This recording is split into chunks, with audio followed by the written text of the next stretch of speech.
I headed to the hills after learning of my wife's affair. I don't exactly know why I'm writing this, but now that the events are over and done and I've moved on, maybe it will help someone. In February 2018, I stumbled upon a revelation in the mail, discovering that my 30-year-old wife was having an affair after 3.5 years of marriage. I held a contract job that required occasional travel, but also permitted me to work from home when I returned. Meanwhile, my wife held a lucrative position as the director of a technical sales firm. We had what I would characterize as a genuinely good marriage, although it became somewhat strained due to my frequent work trips and her increasingly demanding work hours. Going back a bit, I met my now ex-wife 5 years ago at a mutual friend's barbecue. We engaged in conversation, and there was an instant chemistry. Honestly, I felt like I was defying the odds by being with such a beautiful and articulate woman. Somehow. She really liked me for my rough around the edges persona. Once we dating after a few weeks, we couldn't get enough of each other and the clothes just flew off when we would meet at each other's apartments. We finally tied the knot after dating for 8 months and moved into a big apartment while saving for a house. After the initial 3 years of marriage, things began to shift. While I still felt strongly for her, I observed that she started picking arguments over minor issues. Whenever I raised concerns about her increasingly late hours and frequent work outings, she would get angry. Her rationale was that it was part of paying her dues as she climbed the corporate ladder. She insisted I had no right to question her given my own weeks-long absences due to work. I assured her that I could reduce my travel hours, and in reality, I was only going on trips for about 3 or 4 days every 5 weeks. However, our arguments remained circular and never found a resolution. In hindsight, I had no clue that my wife was involved in an affair. I would have never suspected anything if not for her persistently late work hours and the decline in our intimate life. I dismissed her fatigue as work-related exhaustion. Nevertheless, my self-esteem suffered from frequent rejections when initiating intimacy. I remained oblivious to the secret texting that I later discovered. Considering she had a company cell phone, it occurred to me that she might have been using it while spending extensive time in our spare bedroom, which she had turned into a home office. It was around September of 2017 when Kathy started coming home after work and then head off to a work engagement for the evening. This went from one evening a week to more than 3 evenings a week. I'm not that jealous by nature, but there is no way she would go unnoticed, and I know she would have to fend off some of the men at her office. Her focus appeared solely on work, particularly collaborating with male executives. My initial suspicion of her infidelity arose a month before the revelation day, D-Day. On that occasion, she made a stop at the store before returning home, and she requested my assistance with the groceries as I retrieved bags from the back seat of her car. I noticed something pink glinting from just underneath the front passenger seat. It was one of my wife's bras. I recognize it as hers, since she liked the ones from a particular apparel store. In retrospect, I now realize the reason for the red flag with the bra. When she gets in the mood, she always takes off her bra first from underneath her clothes. I don't know exactly why, but I instantly just had a sinking feeling in my gut when I saw this. I could not rationalize what her bra was doing under the seat. I just left it there under the seat. It almost made me sick. And my heart must have been racing like crazy because when I returned to the kitchen with the bags, Kathy asked if I was okay, and that I looked like I had seen a ghost. I shrugged off her comment, doing my best not to display any anger or sense of betrayal. Though I concealed my feelings that evening and the following days, I couldn't shake the suspicion. Determined to uncover the truth, I began piecing together the clues, realizing I had no concrete evidence except for the unsettling incident with the bra. We live in a fairly large city, and her work is in a downtown office building. I kind of took my focus off of the affair idea for a bit and decided maybe I should give her more attention.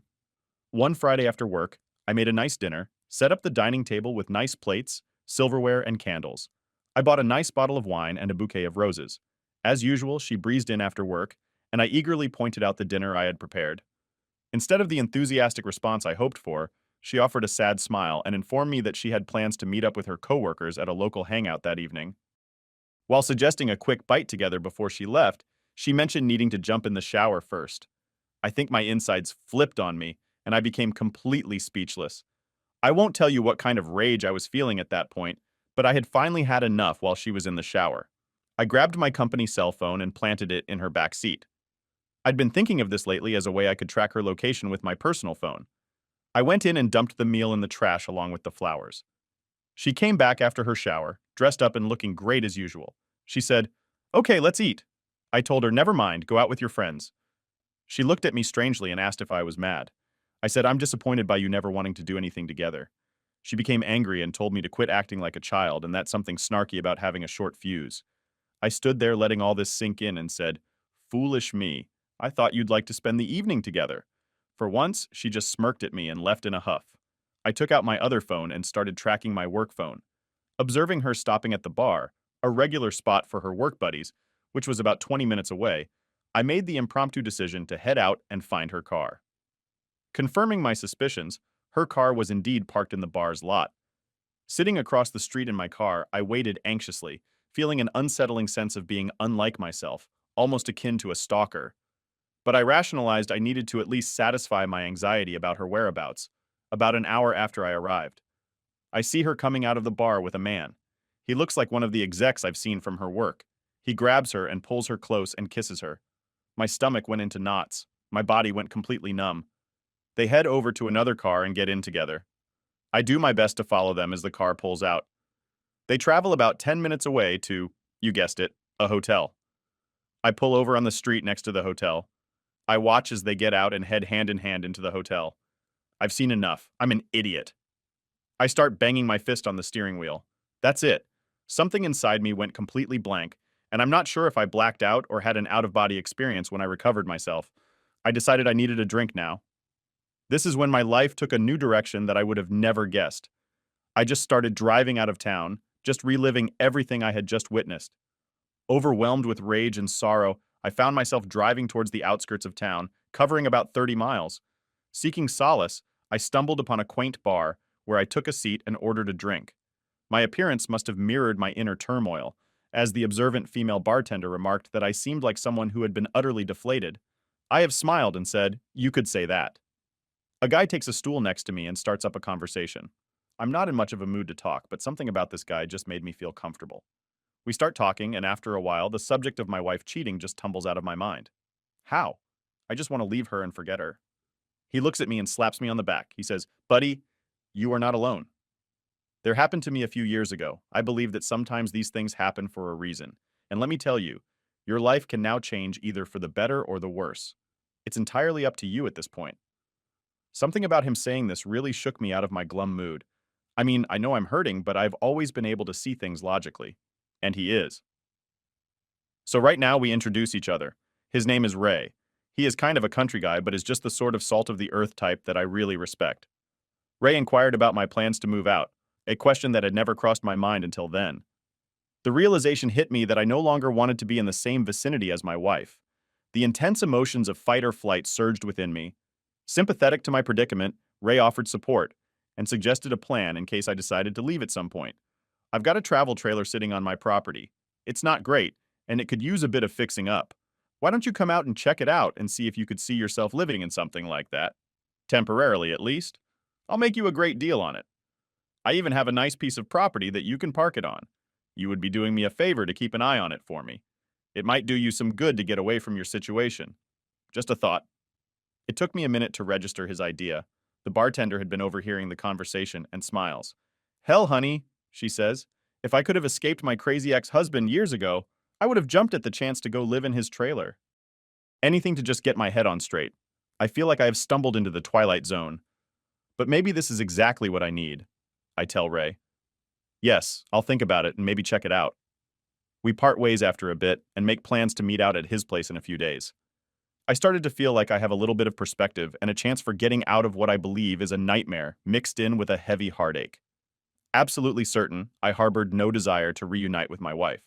Infidelity, a reprehensible act, had always been my unwavering boundary.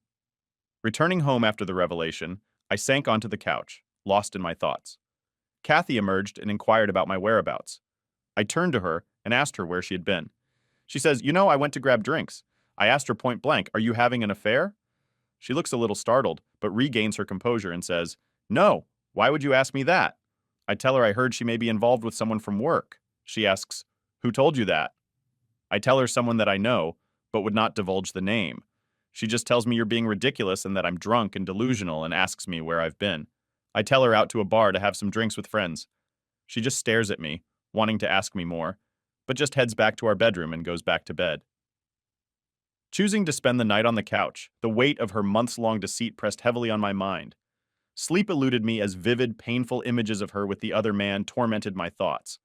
Amidst disgust, hurt, and self-pity, a sudden revelation struck. The prospect of Ray's trailer. This idea, like a comforting beacon, offered solace. I must have something wrong with me. But with the pain I was in, the fight or flight mode just instinctively kicked in, and the flight part won me over the next morning. We don't speak much and go about the weekend as if nothing had happened. A few days later, I made plans to meet up with Ray. I met up at Ray's place. He owns a nice ranch, and the trailer is actually really nice, about 26 feet and has all the necessities one needs to live in it.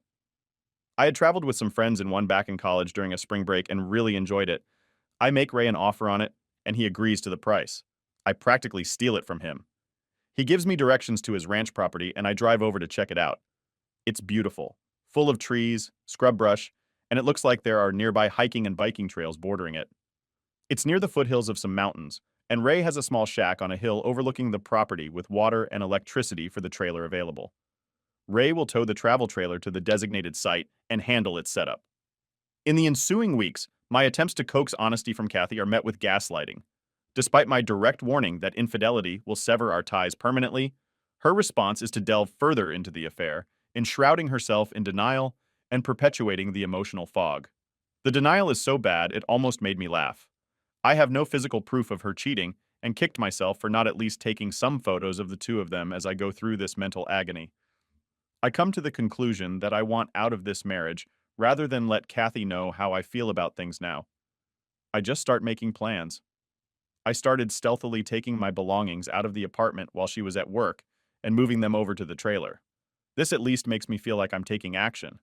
I did notice a change in Kathy during this time and has been acting nicely around me, but in my mind, too little, too late.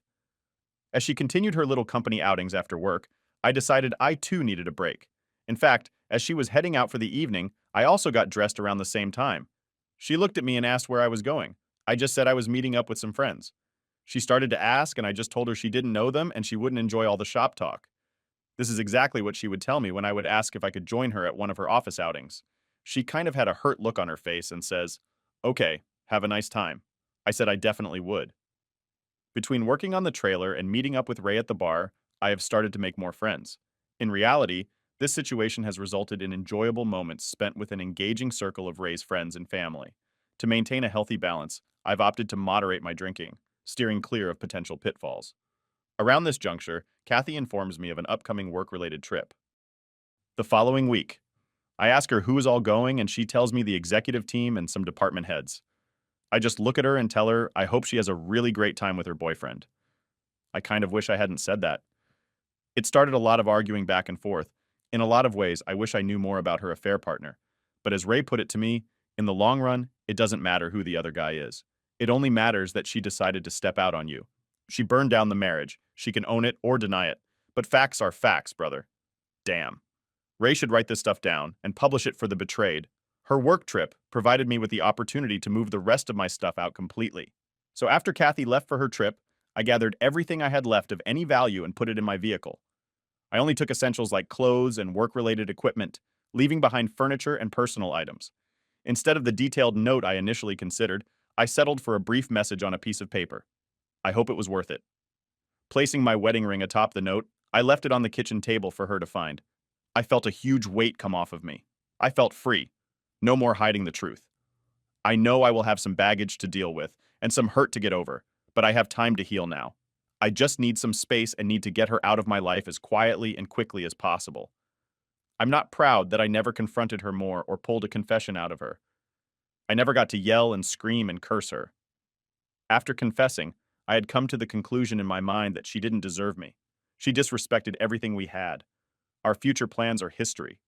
We were saving for a house and a future family. All of that is gone now. No going back. I don't owe her a damn thing. She can deal with the fallout aftermath. I didn't have an agenda at all. I didn't contact a lawyer or anything. I just wanted to get some clarity. I really enjoyed my new trailer, and the mountainous air was exactly what I needed. In the following week, I took up running again, and it felt great to be alive. I never answered any of Kathy's texts while she was away. There wasn't much to respond to. They were just highlights, such as "we just landed" or "having a team dinner." She did send a few asking, "where are you guys?" and "let me hear from you," etc. The day she returned home, my phone blew up with constant texts and calls. After the first day, her mother even tried calling me. There's only my dad left on my family side, and we aren't close, so she didn't try to get him involved. After the first few crying messages, I never bothered to listen to the rest of her voicemails. Her text consisted of, "What is this? We need to talk. I don't know what you think you know, but there is nothing going on. I'm not involved with anyone. I'm not having an affair." After a week of not responding, she finally leaves me a text saying, "I'm sorry. Things got out of hand. I was involved with someone at work, but it meant nothing. I got caught up in my work and you were gone a lot, and I just made a mistake. I was going to end it." Huh? A mistake? This was the confession I had been seeking all along. For some reason, it just made me dislike her even more. Why couldn't she be honest? This wasn't the woman I had dreamed of, building a future together. And mistakes don't last for, what, 6 to 8 months or a year? At one point, her pleading for me to come back and work on the marriage became pathetic. She stopped bothering me for a couple of weeks, and I continued to ignore her. I didn't want her to extract information about my whereabouts, preserving my sanctuary. However, one day, she began sending me furious texts, accusing me of being a coward, stating that I wouldn't talk to her, and claiming that I didn't care about us. "Please come home so we can talk. Where are you? I can come to you. Damn it, Paul, please. Let's talk and fix things." I don't remember all the messages, but they all seemed to be excuses and very little in the way of apologies. I let it all go in one ear and out the other. I finally changed my cell phone number. Update June 2018. Kathy sent me an email telling me she had retained a lawyer and was filing for divorce. I sent her a reply that said, "Okay, sounds good." This resulted in a flurry of emails demanding I come see her and so forth. She realized this wouldn't get her anywhere, and after a while she just wrote that if I agreed to an uncontested divorce, she wouldn't bother me anymore. I agreed, and several months later, finally, I was truly a free man. I never had to see her after I left our apartment. No closure for either of us, but it seemed like that was more important to her than to me. For a few months, I did think of her sometimes. And yes, the pain would appear out of nowhere. If a song we used to listen to came on the radio, it used to trigger memories. However, eventually I stopped thinking about her. In an update, I can happily say that I am officially divorced now. Things are going really well. In fact, I've met a fantastic girl. I encountered her while out on a run on the trail just down the hill from where I live. I helped her change a flat tire, and we really hit it off. She is amazing and cute as hell. Though a few years younger than me, she loves my lifestyle and calls me her mountain man. I'm in no hurry to get serious, but I'm not about to give up on women completely. I'm still up here in the trailer. I have no plans to change anytime soon, and I've simplified my life quite a bit. I love the outdoors. It helped me get over my ex-wife, the heartache, everything. I know everyone handles these things differently. I was lucky to not have children yet and was only into my third year of marriage, so I think I did what was right for me. You don't have to live your life with a cheater. If something like this happens to you, please just don't dwell on it. Just move on with your life. It gets better after you work on yourself. I wish everyone the best life they can have. Pete, you handled it perfectly. And Ray is a ray of hope. Your guardian angel, OP, shared a small update. I appreciate the supportive comments. Unfortunately, this story reflects a harsh reality. Concerning my ex, we haven't had a direct conversation since the divorce. I receive occasional emails, but I choose not to respond. While curiosity tempted me to consider replying, I refrained. However, approximately 3 weeks ago, I bumped into a mutual friend who mentioned that Kathy was not a happy camper. Unlike me, laughter ensued. She said that my ex had told her that I will always be the one that got away, and if she ever got the chance, she would try to win me back and tell me everything that went on. I didn't press the friend for too much detail, but I do have more info that I'm a bit hesitant to share. Now to the big update. Is my ghosted ex-wife possibly tracking me down? Just wanted to update on the situation I found myself in with my ex-wife and have rewritten this about 5 times to make it legible. As mentioned in my previous post, I was concerned that my ex-wife was trying to track me down in an attempt to reconcile or something. I had moved some 2 hours from where we used to live. I saw her last weekend in a coffee shop I go to frequently in the town that is near to where I live. I was suspicious that it was not a coincidence that she was there. Luckily, I was able to leave before she saw me. Update, I came back into town this past weekend to grab a few groceries, and went to grab a coffee in the place I usually go to, as well as work on some documents I needed to fill out for work using their free internet. Exiting the coffee shop, I headed towards my truck. Suddenly, I heard my name being called, Paul. Glancing across the street, my heart sank. There she was, Kathy, my ex, waving at me. It felt like the apocalypse had arrived. Stunned, I stood frozen as she dashed across the street, expecting a hug. Instinctively, I held my arms out with palms facing outward. And she stops. She looks at me, really hurt. She then says, "Paul, I have been looking for you. I heard you moved out here and wanted to see you. Can we talk?" I feel like a trapped animal, guys. I really did. So I relented and said, "Okay, let's find a table or something and we can talk for a minute." She asks if we can go to my place, and I just flat out said no. She follows me down to a bench outside a little shop at the end of the block. She starts by saying how much I've changed and how she loves my new look, my beard, blah blah. She liked how my physique had changed, how I looked so fit. She puts on a good act in guys. She looked hot. She had on these little white shorts and a tank top and her hair in a ponytail like I used to like. My radar was on high alert and I could tell she was really turning on the sex appeal. I had to really rein myself in here and see where this was going. She began with an apology for the affair, acknowledging that karma had struck her hard. Following my departure, her company discovered the affair, creating such an unpleasant environment that she eventually resigned. Her affair partner, who had a fiancé at the time, received a reprimand and was relocated to a different position within the company. Blaming her for his relocation, he lashed out, prompting her to disclose the truth to his fiancé, leading to the end of their relationship. She lowered her head a little and started crying. I just sat there looking around, not having anything to say.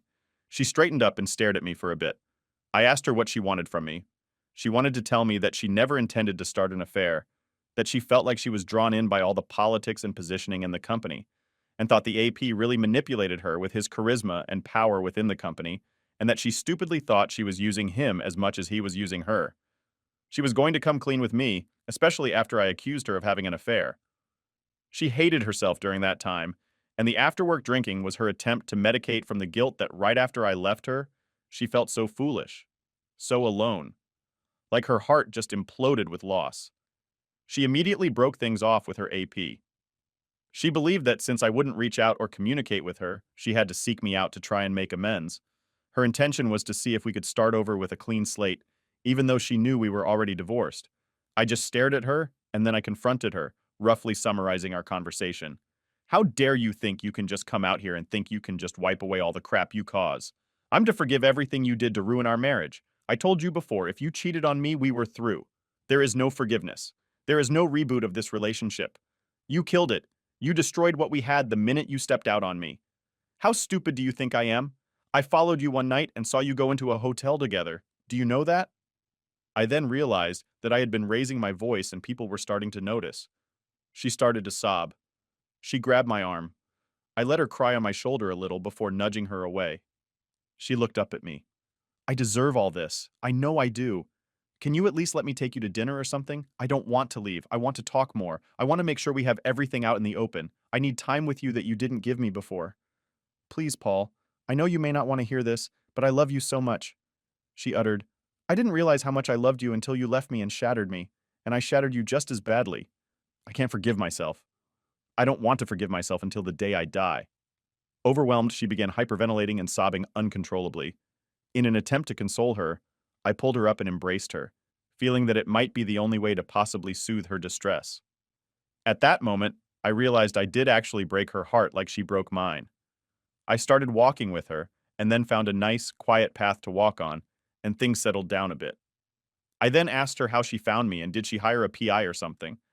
She laughed a little and said no. She thought about it, though. She ran into Stacy a couple of weeks ago and she asked her how things were going. Stacy let it slip that she saw me. Kathy made her spill every single detail. Stacy didn't want to tell her because I told her not to, but she wouldn't let her go until she did. But all she really knew was that she saw me here in town and that I lived somewhere in the vicinity. So she started coming here on her days off to see if she could find me. She really blushed when she said that. I kind of chuckled. That damn Stacy can't keep her trap shut. So we did go to dinner. We found a nice little place with a patio. I made sure we didn't drink anything. I didn't want any excuse for her to soften me up or claim she was too drunk to drive back. Following our emotional exchange, we engaged in a heartfelt conversation. As I escorted her to her car, she expressed a strong desire to stay, persistently urging me. Despite her assurance that she hadn't been involved with anyone else since my departure, and that I was the only one she wanted, I firmly declined. It felt far too early for me to contemplate reopening that chapter. She begged to see me again, but I was non-committal. I gave her my new email address. But that was it. She wanted my phone number, but I told her, no, you'll just blow it up with texts and calls. She cried about that one. She said she would be back in town next weekend if I was interested. I didn't say anything to that. She said she will email me and tell me all the details of when, where. Before she left, I asked her point blank if she would forgive me if I had done the cheating. She sat there thinking and she said yes, she would in time, but only if we saw a marriage counselor, or if we could work through the healing process with lots of talking and maybe even a binding agreement. I considered her proposition, acknowledging that perhaps in 5 or 10 years, I might be open to revisiting our relationship. She agreed to wait if that's what it would take. Holding my hands, she looked deep into my eyes and uttered something unexpected. God damn it, Paul, I will always love you and will do anything to prove it, she declared. At that, she left. I'm still so shook by that. She said it with such conviction. I still can't see myself back with her. I feel better, though. Right now, I can't even see her as in friends with benefits. Maybe a friend, but damn, I just don't know if we could ever work out again. Don't call me a chump because second chances are rare in my book. I went home and had a nice long run and a few beers and felt I was in a good place now. Can someone guarantee me that she wouldn't ruin that? I don't know. I just don't know. It's too fresh on my mind. But I have the luxury of time to sort all this out and get some perspective. Now to the second update. Okay, so this will probably be my last update. I posted my story on Reddit, but the mod kept removing it. To recap, my ex-wife did find me, and we did talk. After over a year of her being ghosted by me, her intention in finding me was indeed to reconcile and restart our life together. To those that wrote to me, predicting that I would be the typical BW pill fool and forgive her and fall back in with her, you will be sorely disappointed. She recently sent me a lengthy email expressing her love and remorse for the affair. Once again, she proposed visiting for the weekend. However, I firmly rejected the idea. I found contentment in my solitary lifestyle, residing in my secluded spot, and aim to keep my life as uncomplicated as possible for the time being. I have enjoyed the company of several women and friends, and at 32 feel there is no hurry in changing things up. I have my own self-determination roadmap, and I intend to follow it for now. So in answering her email, I refused to give her my new phone number. I laid it all out. I told her, no, I do not have any intention in reconciling with her. She made her bed, and I no longer trust her, nor do I know her any longer. I wish her the best, and will consider her a possible friend. Maybe someday in a future yet to be determined. My vagueness really frustrated her, so she replied with something very telling. She was, of course, thoroughly disappointed in my response, but she also informed me that she had accepted a job offer several states away, and her real intention all along was for me to come with her. She's aware that my job is remote, allowing me to live anywhere I desire. She believed I might entertain the idea of joining her, envisioning a fresh start in a new location for both of us.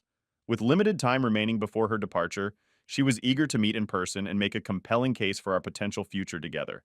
Fortunately for me, I have to leave for business for a week, so our time is up, thank God. So she will be gone from my life now. I imagine I will get a few more emails for a bit longer, but in time, I believe she will realize her time with me has expired, and she will have to find someone else, and she may cheat on them too. Just thought I would share the update. So guys, live your best life, get rid of that old baggage, and empower yourself to move forward. Good luck to you all. Continue living your best life. Opie Opie posted an update in the comments. Update. Okay, I've been bombarded with update requests, so here it is. I finally had enough of her emails. I told her I'm done with her and do not want anything to do with her ever again. No offense, but it was time to tell her to go find herself. Someone else. Who cares?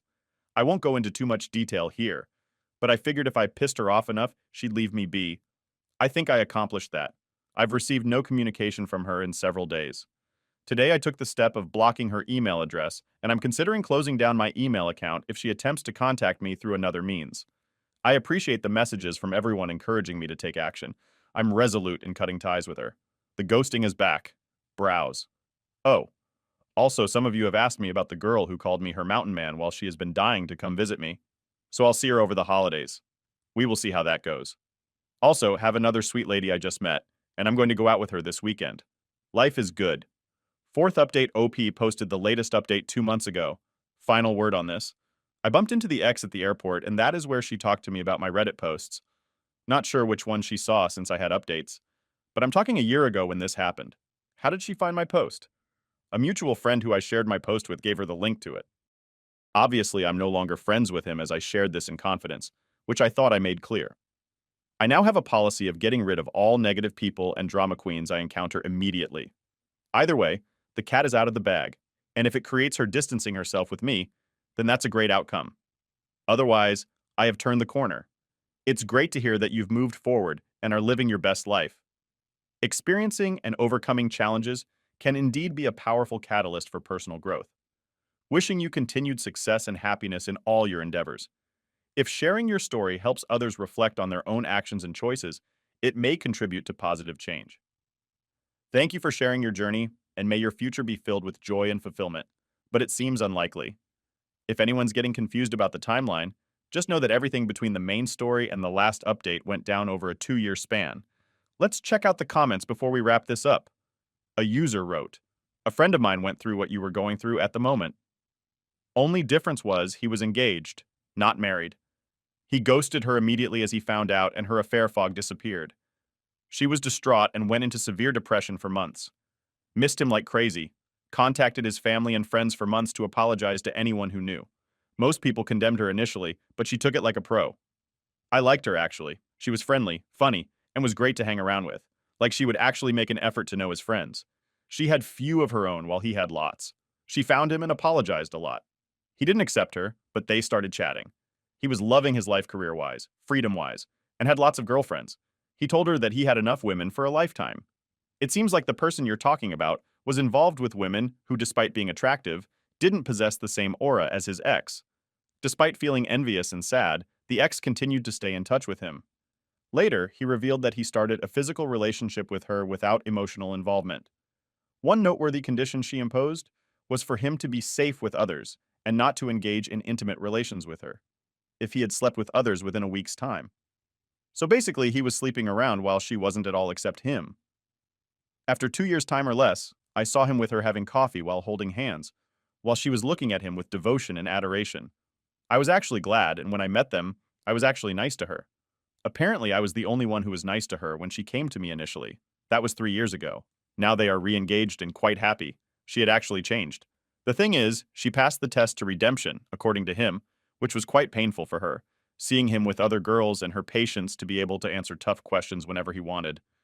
It appears that the person would taunt his ex about past experiences, perhaps outings or holding hands, during activities like shopping. Despite being startled, the ex would calmly respond, denying the specific experiences mentioned by the person. These incidents continued for about a year until he ran out of questions. So friends, I believe in reconciliation, but the efforts by the wayward spouse should be genuine. Good luck. Opie replied, "That's not the road I would take, but glad it worked out for him." Another reply, "That is actually a very, very sweet story. If my wife or GF ever cheated on me, the only way I would consider taking her back would be if she did something like this." Another comment, "She found out what most cheaters do not or will not understand. The grass is dead when you cheat with another cheater. The whole relationship with cheaters are built on lies, deceptions, and ego. You are doing the right thing, and that's a wrap for today." Dear viewers, don't forget to smash that like button and hit subscribe so you never miss out. Until next time, take care. Bye.